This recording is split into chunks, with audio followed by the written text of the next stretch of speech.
আপনার মিষ্টিপাড়া 2 নম্বর ওয়ার্ড, সেখানে দিলীপ কুমার সরকারের বাড়িতে একটি চুরি হয়ে যায়। এছাড়াও আরেকটি চুরি হাই স্কুলের পিছনেও হয়েছে প্রায় একই সময়। এবারে এই দুটি চুরির এই দিলীপ কুমার সরকারের কমপ্লেন 15 তারিখে আমাদের কাছে জমা হয়।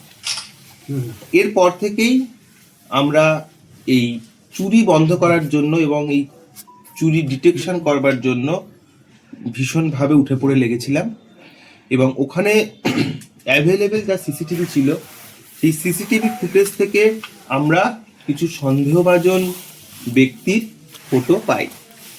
সেখান থেকে আমাদের সোর্সের মাধ্যমে আমরা জানতে পারি যে রহিম মিয়া, যার অপর নাম ভোলা, এবং রিয়াজুল রাইহান সাহেব, এই দুজন ব্যক্তি এই চুরির সঙ্গে যুক্ত আছে।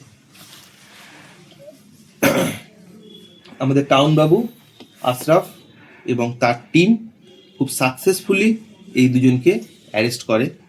এই দুজনকে অ্যারেস্ট করা হয় 23 তারিখে।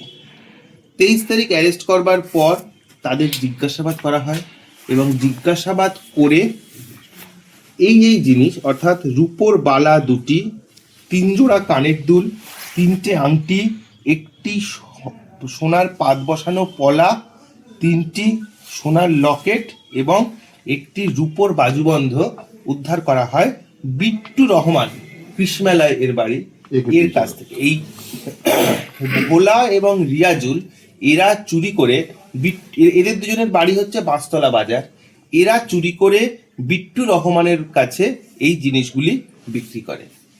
বিট্টু রহমানকেও অ্যারেস্ট করা হয়। এই 3 জনকেই আমরা রিমান্ডে নিয়েছি এবং যে চুরিটি হাই স্কুলের পিছনে হয়েছিল, আমাদের বিশ্বাস এরাই এই চুরির সঙ্গে যুক্ত। আমাদের এখন জিজ্ঞাসাবাদ চলছে। আশা করছি সেই চুরিতে অপহৃত যে সমস্ত মালপত্র আছে সেগুলিও আমরা উদ্ধার করতে পারব।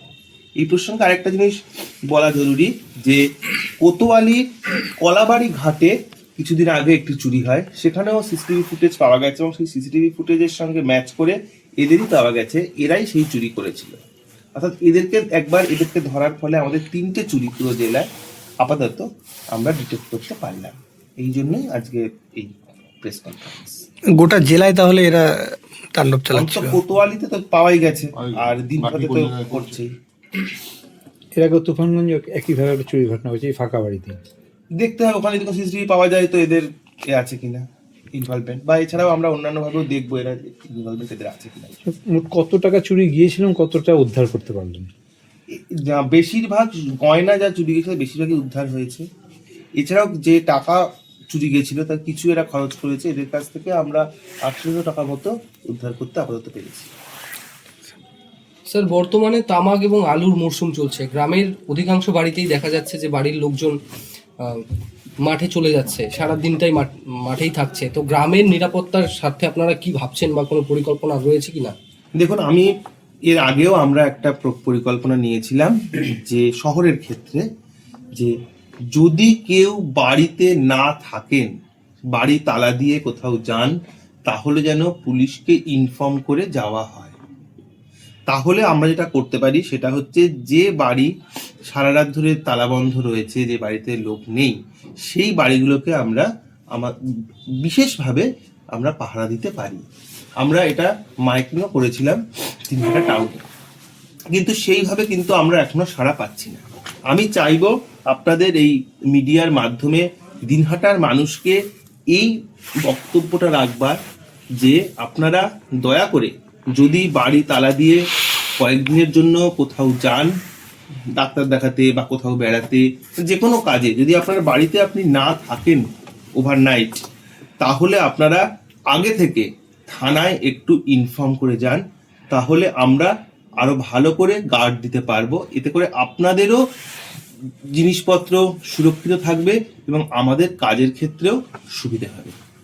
গ্রামের ক্ষেত্রে আমরা আমাদের যে ভিপি রয়েছে, ভিপির মাধ্যমে সমস্ত জায়গাগুলোতে নজরদারির ব্যবস্থা করছি আরো স্পেসিফিক বাড়িয়ে। তবে সব বেশিরভাগ মানুষ যদি চলে যান মাঠে, পুরোটাই যদি ফাঁকা হয়ে যায়, সেক্ষেত্রে তো একটু অত বাড়ি তো আমাদের পক্ষে গার্ড দেওয়া সম্ভব না। আমি তাই সবাইকে বলবো যে সবাই যদি বাড়িতে টাকা পয়সা থাকে তাহলে সবাই মিলে ওরকম বাড়ি ফাঁকা করে না যাওয়ার জন্য বাড়িতে অন্তত একজন ব্যক্তি যেন অবশ্যই থাকে। আর যদি রাত্রেও কারোর প্রয়োজন হতেই পারে সারা বাড়ি খালি করে চলে যাওয়া, সেক্ষেত্রে গ্রামের ক্ষেত্রে বলবো ভিপিকে জানানোর জন্য, আমাদের ভিপিকে বলে দেওয়া থাকবে সেই বাড়ির দিকে অতিরিক্ত নজর দেওয়ার জন্য। আর এখানে আপনাদের মাধ্যমে